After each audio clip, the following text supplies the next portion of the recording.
হঠাৎ অপবিশ্বাস একই লুকে ধরা দিলেন। বিস্তারিত জানতে ভিডিওটি না টেনে দেখতে থাকুন। লুক ও গেটআপে অপবিশ্বাসকে চেনাই যাচ্ছে না।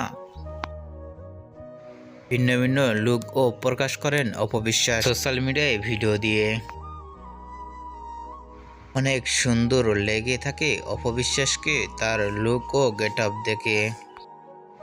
এরকম লুকে কখনো দেখা যায়নি চিত্রনায়িকা অপবিশ্বাসকে। ভিডিওটি মুহূর্তের মধ্যে সোশ্যাল মিডিয়ায় ভাইরাল হয়ে পড়ছে নেট দুনিয়ায়। অপবিশ্বাসের এরকম লুক দেখে আপনাদের কি মন্তব্য নিচে কমেন্ট বক্সে জানিয়ে দিন। নিত্য নতুন ভিডিও পেতে চ্যানেলটি সাবস্ক্রাইব করে পাশে থাকা বেল আইকনটি বাজিয়ে দিন। পুরো ভিডিওটি দেখার জন্য অসংখ্য ধন্যবাদ।